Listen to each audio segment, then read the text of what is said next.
Jetzt haben wir einen Gast aus Herzebrook, der hat ganz viel mit Sensorik zu tun. Martin Frechen, kannst du uns hören?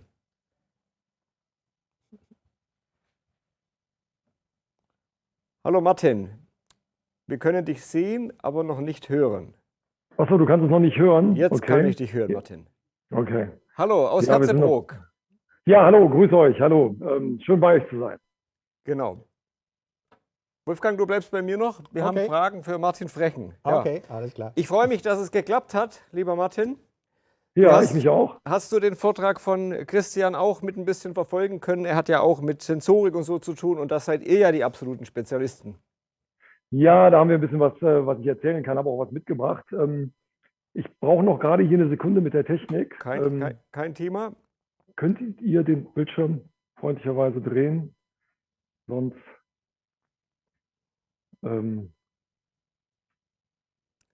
Aber wir haben es gleich, also müssen es gleich haben. Genau. Ich kann inzwischen was dazu erzählen. Wir kennen Martin Frechen von verschiedenen Produktionen, die wir auch schon zusammen gemacht haben. Es ist ein sehr umtriebiges, interessantes, auch sehr freundliches Unternehmen in Herzebrook in Nordrhein-Westfalen, irgendwie so an der Grenze nach Niedersachsen. Ja, ja wir sind kurz vor Gütersloh und Gütersloh ist wieder kurz vor Bielefeld. Und das gibt's ja bekanntermaßen gibt's ja gar nicht, oder? Genau, das ist so der Running Gag, das gibt es tatsächlich. Ich selber wohne in Münster, also liegt im Prinzip genau dazwischen. Sehr grün, sehr landwirtschaftlich und sehr viele innovative Unternehmen, die hier in der Gegend sind.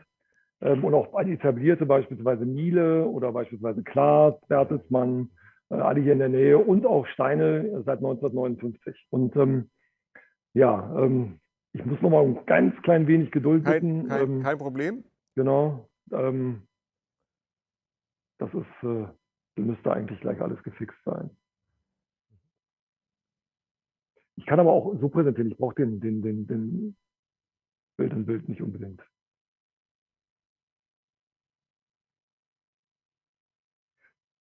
Okay. Habt ihr eine Präsentation auch zu teilen? Wir haben eine Präsentation vorbereitet. Genau. Könnt ihr die genau. Präsentation schon sehen? Jochen, ist die bei euch zu sehen?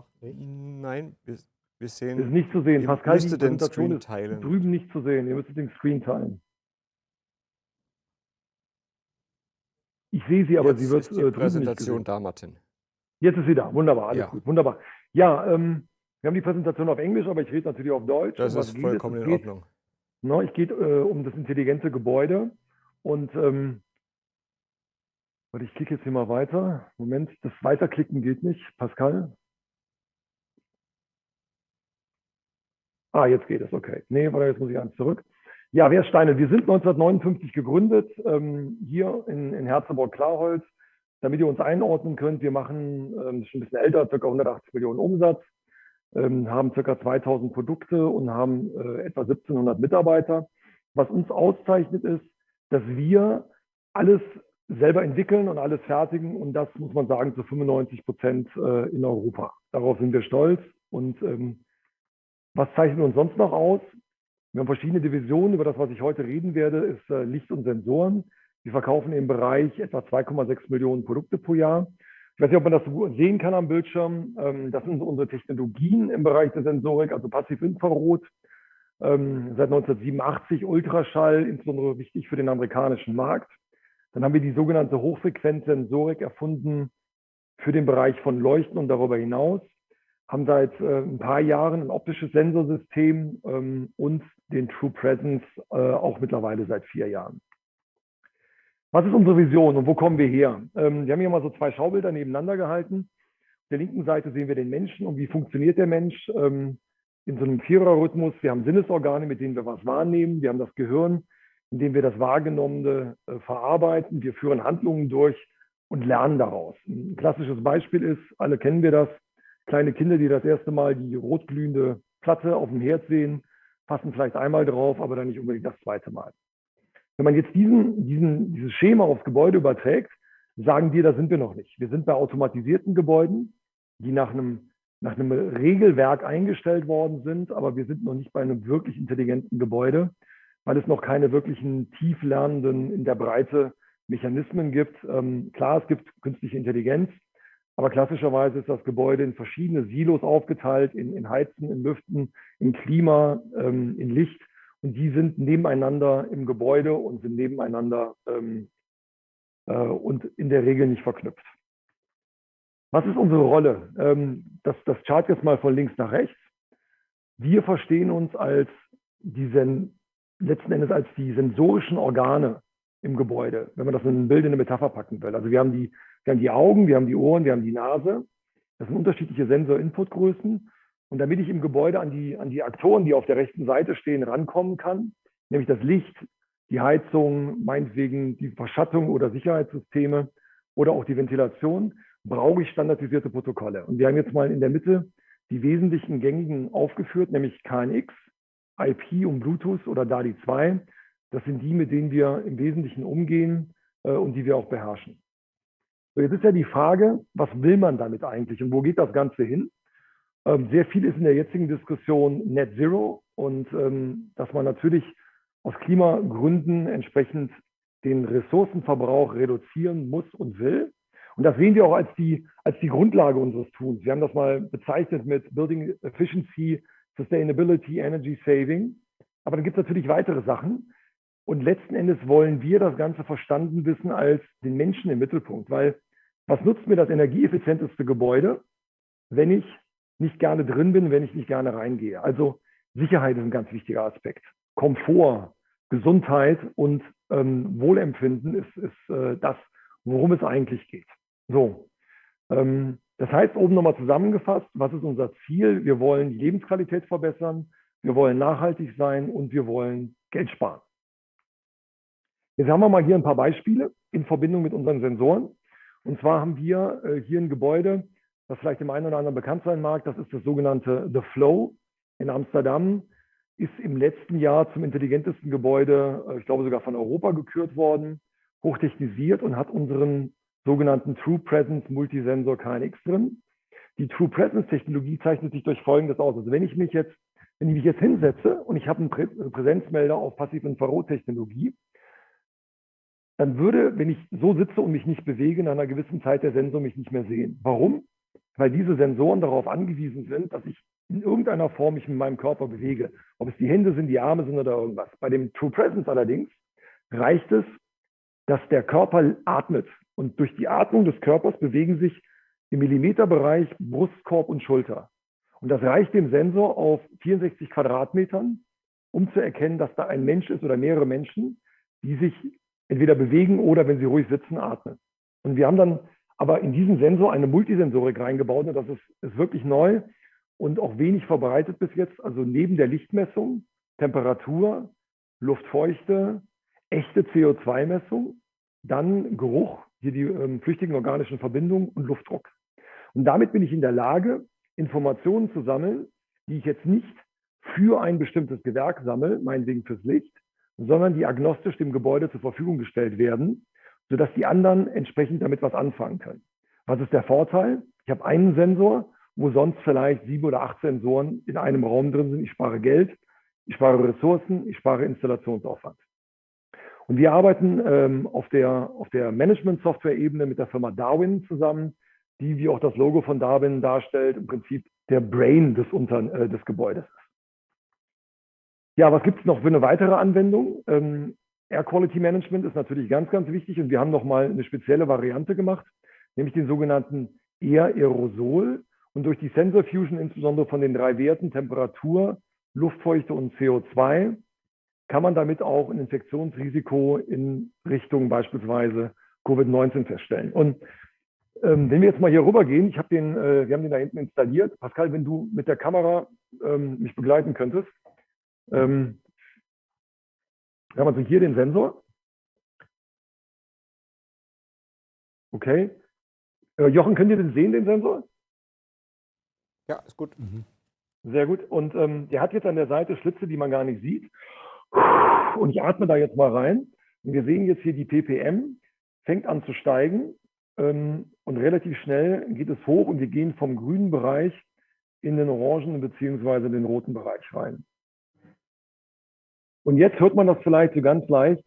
Jetzt geht hinten der Ventilator an und regelt dann entsprechend und sorgt dafür, dass die Luft erneuert wird. Ja, was sind weitere Use Cases aus dem, was wir tun? Wir haben hier im Bereich Hotelmanagement, das ist ein Hotel in Wismar. Martin, Ja, Martin, sorry, dass ich unterbreche. Eure ja, Präsentation wurde beendet. die Präsentation wurde beendet. Jetzt ist sie wieder da. Jetzt ist sie wieder da. Okay, danke für den Hinweis, Jochen. Ja, gerne. Jetzt sieht man das Bild mit dem Hotelzimmer, oder? Ich bin nicht drauf. Ja, bestätigt hier. Ja, wunderbar, genau. Also das ist ein Park-In in Wismar, was letzten Endes als, ja, sozusagen als Playground gebaut wurde, weil daneben eines der größten Kreuzfahrtschiffe der Welt im Bau ist. Momentan ruht das Ganze ein bisschen, das wird der eine oder andere mitbekommen haben, aufgrund von Finanzierungsschwierigkeiten. Aber was tut dieser Sensor in dem Zimmer beziehungsweise in der Kabine? Er sagt zu 100% Genauigkeit, ist ein Mensch dort oder nicht. Auch wenn dieser Mensch beispielsweise unter der Bettdecke liegt und schläft und auch ruhig schläft, weiß der Sensor aufgrund der Mikrobewegung des Körpers, da ist jemand. Das heißt, ich habe jetzt jede Menge Nutzen. Ich habe den Nutzen, wie wir das unten gezeigt haben. Ich weiß am Check-in, ob da oben jemand ist oder ob da keiner ist. Ich kann die Klimaanlage damit steuern und kann damit in den Default-Modus gehen. Und wenn ich alleine, sagen wir mal, es ist heiß draußen und ich gehe jetzt von 19 Grad hoch auf 21 Grad, dann machen diese 2 Grad Temperatur 12% Energieeinsparung aus. Und ich kann das, was natürlich sehr wichtig ist aus Sicht des Gastes, einen Invisible Guest Service machen. Das heißt, verknüpft über das Hotelmanagement-System, sieht jetzt jemand, der beispielsweise Room Service macht, ist jemand im Raum drin oder nicht? Und ich kann auf dieses Anklopfen, Room Service und nachher habe ich vielleicht doch irgendwie einen Gast drin und dann hat man eine unangenehme Situation. Darauf kann ich dann verzichten. So, nächster Fall. Gehen wir eins weiter. Irgendwie verzögert sich ein bisschen die Präsentation. Könnt ihr vielleicht kurz mal am Laptop eins weiterklicken? Ne, will irgendwie nicht heute.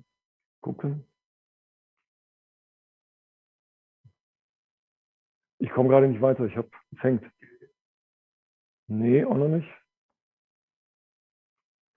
Ja, Moment, jetzt ist vielleicht eins zu weit. Jetzt müssen wir mal eins zurück. Okay, ja, was ist ein weiterer Fall? Und da habe ich hier diesen Sensor. Ich gehe mal ein bisschen nah zur Kamera ran, ob man den hier sehen kann. Das ist unser sogenannter HPD. HPD steht für Human Presence Detection. Das heißt, der Sensor, man sieht das hier vielleicht, der hat eine ganz kleine Infrarotkamera drin mit einem Öffnungswinkel von 120 Grad, ist in der Lage, beispielsweise in einem Besprechungsraum die Anzahl der Menschen zu zählen. Wie geht das? Man kann auf der IP-Variante bis zu 10 Zonen machen und dann durch den Bildvergleich in dem Gerät selber, das ist ganz wichtig, es geht also keine Daten in die Cloud und zurück, es geht auch nichts an einen zentralen Server, sondern alles findet in dem Gerät statt, wird in Bruchteilen von Sekunden das, was der Sensor sieht, verglichen mit seiner Database und beurteilt dann letzten Endes den Torso, also Brust, Schulter und Kopf und kann dann mit einer sehr, sehr hohen Genauigkeit von 99,5% sagen, dass da ein Mensch ist und wie viele Menschen das sind. Hat man beispielsweise einen Mantel auf einer Garderobenstange, dann ist das mit einer 75%igen Wahrscheinlichkeit ein Mensch. Und irgendwann, wenn der Mantel sich aber nicht bewegt, weil er ja statisch ist, nimmt er den auch wieder raus. Was kann ich damit machen? Ich kann meine Belegung des Gebäudes real-time tracken. Also wir haben Buchungssysteme für Besprechungsräume, aber wir wissen eigentlich gar nicht, wie viele Leute sitzen drin. Und es gibt ganz oft Unternehmen, die sehr viele Besprechungsräume haben, gerade im Dienstleistungsbereich, nehmen wir mal Unternehmensberatung, wo viele Räume gebucht sind, aber man gar nicht weiß, ist jemand drin oder nicht drin und man traut sich nicht, die Tür aufzumachen. Und dann gehen teilweise die Juniorberater nebenan hin und buchen nebenan im Hotel für teuer Geld einen Raum. Und ich kann dann natürlich über die Zeit, über die Analytik feststellen, wie oft wurde ein Raum gebucht und wie ist die tatsächliche Belegung? Ist der Raum groß genug?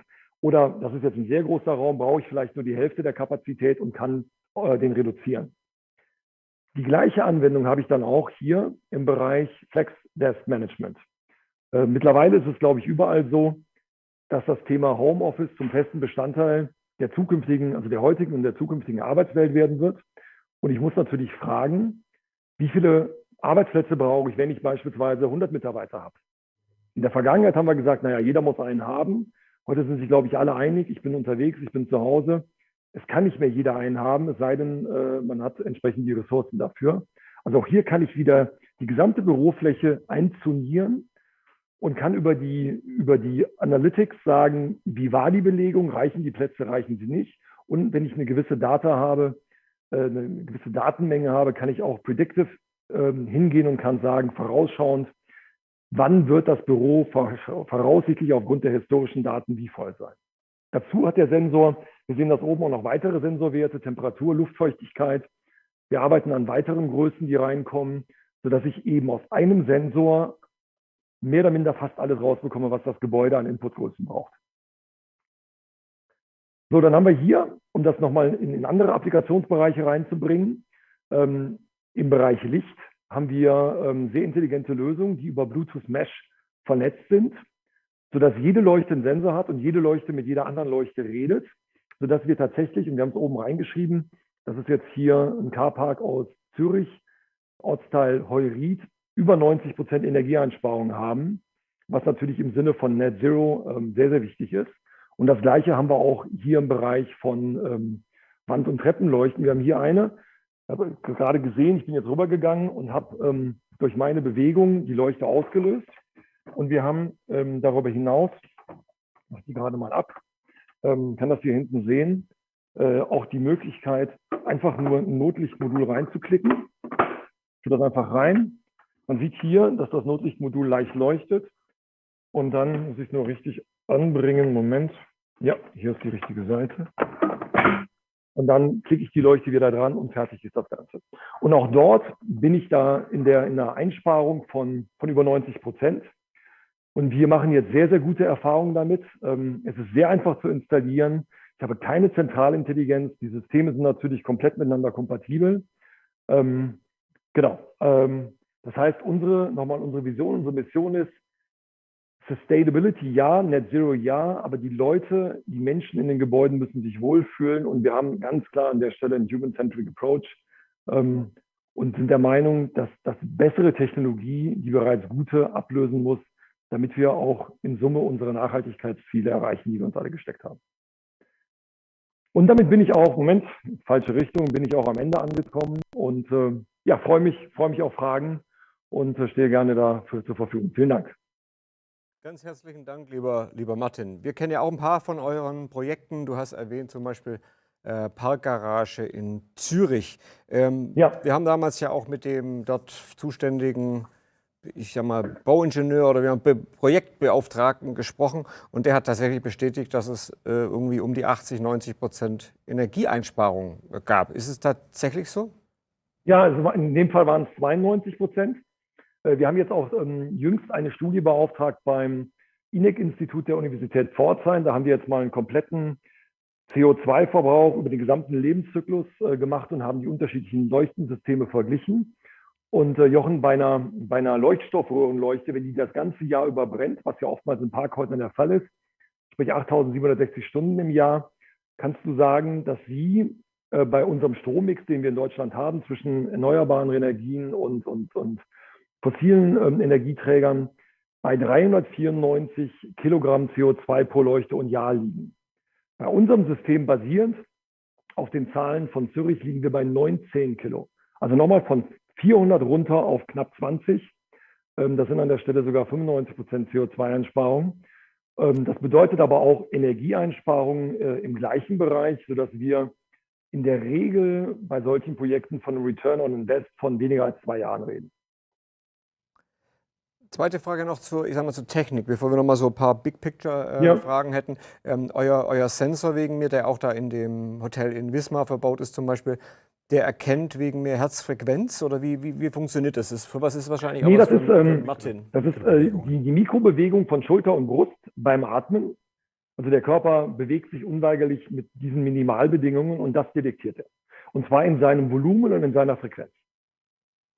Und wenn da jetzt beispielsweise ein Hund liegen würde und schlafen würde, das wird den Sensor nicht interessieren, weil die Atemfrequenz und das Volumen von einem Hund anders ist als das von einem Menschen.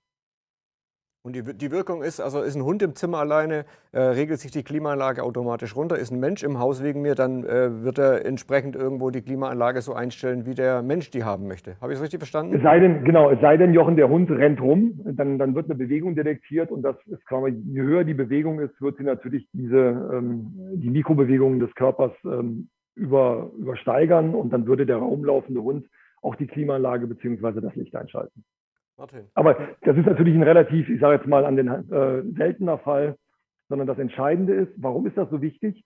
Wir können dadurch die Nachlaufzeit minimal runterdrehen. Also ganz oft ist es so, bei der klassischen Präsenzmeldertechnik stellen die Leute 15 Minuten Nachlaufzeit an oder 20. Das heißt, einer kommt kurz ins Büro rein, geht wieder raus, das Licht brennt. Wir haben diese Sensoren auf 30 Sekunden eingestellt. Das heißt, es ist wirklich Licht nur dann an oder ein anderer Verbraucher, wenn ein Mensch im Raum ist. Martin, du bist unser Tech-Experte. Martin Jäger meine ich, Ja, gell? hallo. Ja gut, Hallo. was mich jetzt in erster Linie interessiert, genau bei diesem Hotelsensor, registriert der jetzt nur die Bewegung oder auch andere Parameter, zum Beispiel ja, Kohlenmonoxid ist ja auch ein Thema, Rauchmelder, die Geschichte. Ja, Kohlenmonoxid haben wir nicht, wir haben Kohlendioxid. Aha.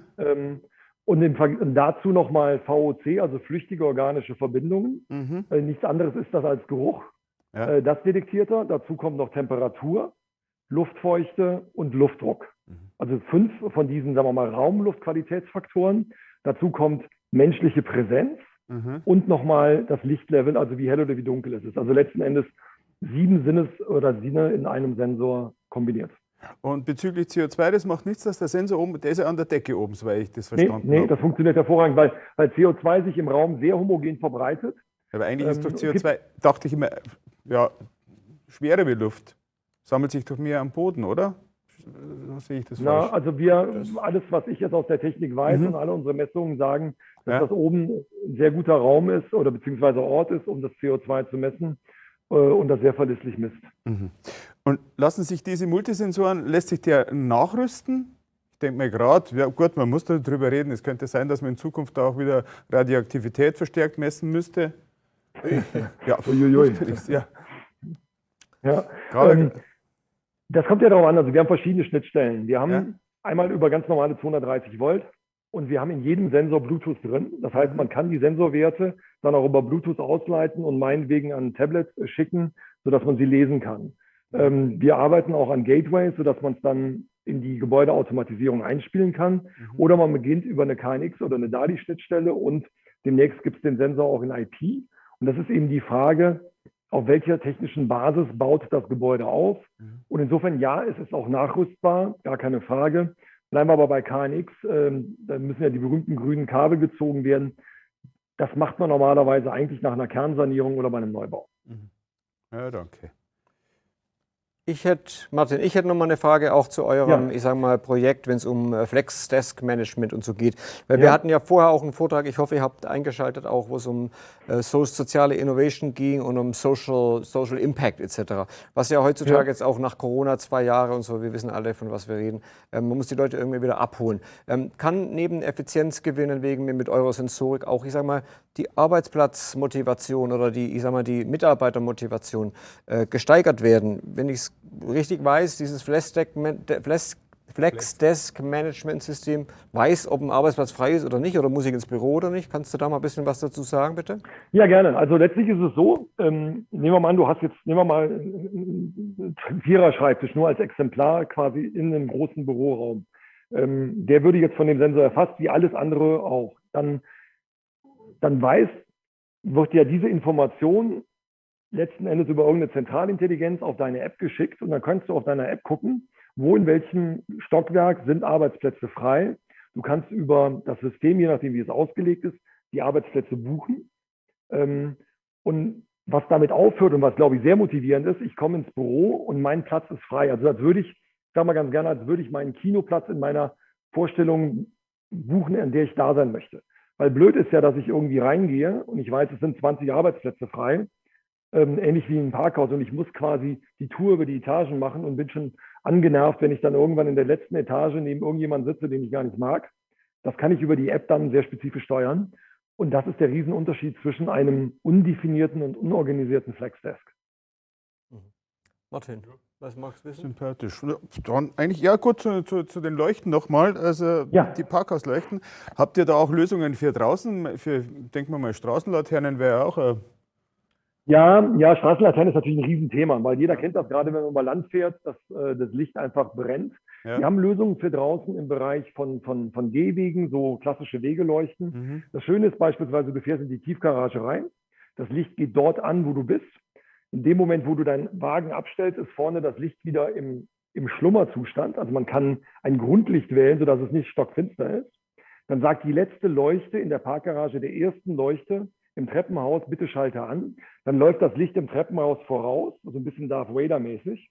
Dann gehe ich oben aus der Tür raus und die erste Wegeleuchte geht an und leuchtet mir dann den Weg draußen.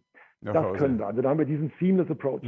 Im Bereich Straßenlaternen ist die Herausforderung eine ganz andere, weil du hast mit einer hohen Geschwindigkeit zu tun, gegebenenfalls wie die Autos fahren und damit einem sehr hohen Sicherheitsthema.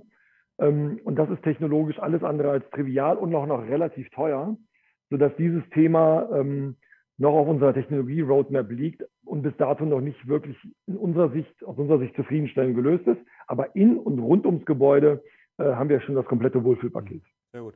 Wir haben 3 Ebenen, wenn ich es richtig zusammenfasse. Wir haben Sicherheit, sagtest du als erstes, wir haben Energieeffizienz und wir haben Komfort, auch jetzt wie gesagt bei diesem Beratungsunternehmen Case, den du skizziert hast. Jetzt würde mich grundsätzlich, weil hängt schlussendlich an der Sensorik und die hängt an Chips. Wie ist die Lage bei euch? Wir haben Rohstoffknappheit bei Holz, bei allem und vor allen Dingen bei Chips. Jochen, wenn du mir welche verkaufen kannst, ich nehme sie gerne. Also, Martin, du arbeitest noch bei der Chip. Ja, aber ich gebe keinen Chip her. Die gibt keinen Chip. Genau. Also das ist schon eine Daily Challenge. Also wir Genau, haben natürlich wie alle anderen damit auch richtig zu kämpfen. Unser Vorteil ist, dass wir dadurch, dass wir alles selber entwickeln, die Produkte umdesignen können, weil wir sie selber produzieren. Aber trotzdem haben wir Knappheit und können nicht alle Aufträge momentan bedienen, sondern haben Rückstände. Und ja, wie gesagt, jemand, der mir Chips verkaufen kann, herzlich willkommen, nehme ich sehr gerne. Sehr gerne. Also wir hatten dich sehr, sehr gerne heute als Gast und ich bin ein Fan der Firma Steinl und so. Es ist auch wichtig zu verstehen, dass man nicht irgendwie weil sonst, man nimmt es oft auch als Baumarktmarke wahr, aber dass ihr so Hightech-Projekte macht, die wirklich auch einen Unterschied machen. 90% Energieeinsparung. Ich habe selber gehört von dem Zürcher Architekt oder Chefarchitekt der Stadt irgendwie. Also es ist kaum zu glauben, vielleicht gibt es den einen oder anderen da draußen, der über so eine Lösung nachdenkt. Oder wir wollen Leute inspirieren, deshalb machen wir dieses Event, dass sie drüber nachdenken, was so passiert mit Energie und vielleicht selber gründen was. Da habt ihr vielleicht auch den einen oder anderen Ansprechpartner. Wir würden da gerne vernetzen, Brücken bauen. Ja, gerne, ja. Martin? Du schick alle Fragen gerne zu mir. Gerne. Wir sind ja dynamisch und sehr flach organisiert und wir nennen uns ja selber die Inventors Company, die Firma der Erfinder und freuen uns immer über Ideen reinkommen und ja, vielleicht ergibt sich ja was raus, würde mich sehr freuen. Sehr gut. Ganz herzlichen Dank, Martin Frechen, Martin Jäger. Ja. Wie geht's weiter? Wir machen Mittag, oder? Wir machen Mittag. Ja, danke schön und herzlichen Dank, dass wir dabei sein durften. Ja, gerne, Martin. Tschüss nach Herzebruck. Jo, tschüss. Ciao, ciao. Servus. Danke, ciao, ciao.